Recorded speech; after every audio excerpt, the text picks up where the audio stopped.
ಮೊಟ್ಟ ಮೊದಲ ಬಾರಿಗೆ ಈ ಫ್ಯಾನನ್ನು ನೋಡಲಾಗುತ್ತಿದೆ. ಮೇಲಿಂದ ಕೆಳಕ್ಕೆ, ಕೆಳಗಡೆಯಿಂದ ಮೇಲಕ್ಕೆ.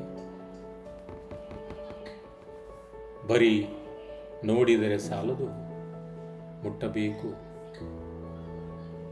ಸ್ಪರ್ಶಿಸಿ ಅನುಭವಿಸುವುದು ಜೀವಳಿಗೆ ಒಲಿದ ಕಲೆ.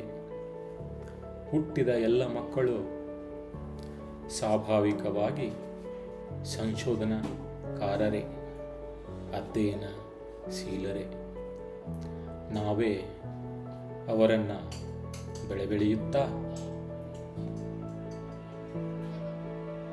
ಅದೇ ಹಾಕಬೇಕು, ಇದೇ ಹಾಕಬೇಕು ಅಂತ ಬೇಕು ಬೇಡಗಳ ಮಧ್ಯೆ ನಿಲ್ಲಿಸಿ, ಯಾವ ದಾರಿನೂ ಅವರು ಸ್ವತಃ ಹುಡುಕಲು ಬಿಡದೆ ನಡುದಾರಿಯಲ್ಲಿ ನಿಲ್ಲಿಸಿ ಅತಂತ್ರರನ್ನಾಗಿಸುತ್ತೇವೆ. ಹಾಗೆ ನೋಡಿದರೆ ಪ್ರತಿಯೊಂದು ಮಗುವು ಭೂಮಿಗೆ ಬಂದ ಮೇಲೆ ತನ್ನದೇ ಆದಂಥ ಆ ದೇವರು ಕೊಟ್ಟಂಥ ಪ್ರೋಗ್ರಾಮ್ ಅನ್ನು ಇನ್ಸ್ಟಾಲ್ ಮಾಡಿಕೊಂಡೇ ಬಂದಿರುತ್ತೆ. ಆ ತನ್ನ ಪ್ರೋಗ್ರಾಮನ್ನು ರನ್ ಮಾಡುವಂಥ ವೇದಿಕೆ ಈ ಭೂಮಿಯಾಗಿರುತ್ತೆ. ಆದರೆ ನಾವು ದೊಡ್ಡವರು ಅನ್ನಿಸಿಕೊಂಡವರು ಆ ಪ್ರೋಗ್ರಾಮನ್ನು ಹೈಜಾಕ್ ಮಾಡಿ ಅದರ ಒಳಗಡೆ ಬೇಕು ಬೇಡಾದ ಲಾಜಿಕ್ಗಳನ್ನೆಲ್ಲ ಹಾಕಿ, ಇಫ್ ಎಲ್ಸ್ ಕಂಡೀಷನ್ಗಳನ್ನೆಲ್ಲ ಹಾಕಿ ನಮಗೆ ಬೇಕಾದ ದಾರಿಯಲ್ಲಿ ಆ ಪ್ರೋಗ್ರಾಮನ್ನು ರನ್ ಮಾಡುವ ಪ್ರಕ್ರಿಯೆಯನ್ನು ನಾವು ಪ್ರಾರಂಭಿಸುತ್ತೇವೆ.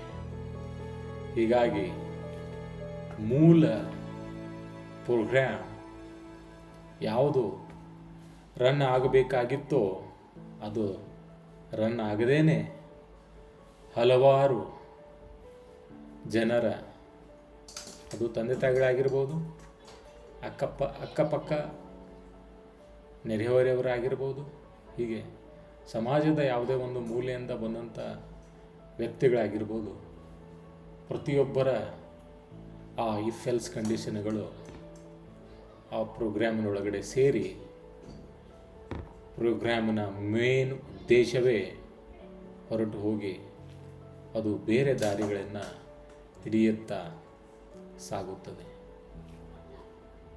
ಯಾವುದೋ ಪ್ರೋಗ್ರಾಮಿನ ಉದ್ದೇಶವಾಗಿತ್ತು ಔಟ್ಪುಟ್, ಇನ್ಪುಟ್, ಔಟ್ಪುಟ್. ಆ ಔಟ್ಪುಟ್ಟು ಆ ಮಗು ಹುಟ್ಟಿದಾಗಲೇ ಆ ಔಟ್ಪುಟ್ಟನ್ನು ಸಾಧಿಸಬೇಕಂತ ಹೇಳಿಕೊಂಡು ಭೂಮಿ ಮೇಲೆ ಪ್ರೋಗ್ರಾಮ್ ಜೊತೆ ಬಂದಿತ್ತು. ಆ ಪ್ರೋಗ್ರಾಮು ಹಾಳಾಗಿ ಕೊನೆಗೆ ಬೇರೆಯವರ ತುರುಕಿ ಬಿಟ್ಟಿರುವಂಥ ಇಲ್ಲಾಜಿಕಲ್ ಸ್ಟೇಟ್ಮೆಂಟ್ಗಳನ್ನು ಎಕ್ಸಿಕ್ಯೂಟ್ ಮಾಡುತ್ತಾ ಬೇರೆಯಾದ ಔಟ್ಪುಟ್ಟನ್ನು ಕೊಡುತ್ತದೆ. ಹಾಗೆ ನೋಡಿದರೆ ಪ್ರತಿಯೊಂದು ಮಗು ತನ್ನದೇ ಆದಂಥ ಒಂದು ಪ್ರೋಗ್ರಾಮನ್ನು ಇಟ್ಟುಕೊಂಡು ಬಂದ ಮೇಲೆ ಅದನ್ನು ನಾವು ಹಾಳು ಮಾಡದೇನೆ ಆ ಪ್ರೋಗ್ರಾಮನ್ನು ಡೆವಲಪ್ಮೆಂಟ್ ಮಾಡುವಂಥ, ಎನ್ಹಾನ್ಸ್ ಮಾಡುವಂಥ ಶಕ್ತಿ ಆ ಮಗುವಿಗೆ ಬಿಟ್ಟು ನಾವು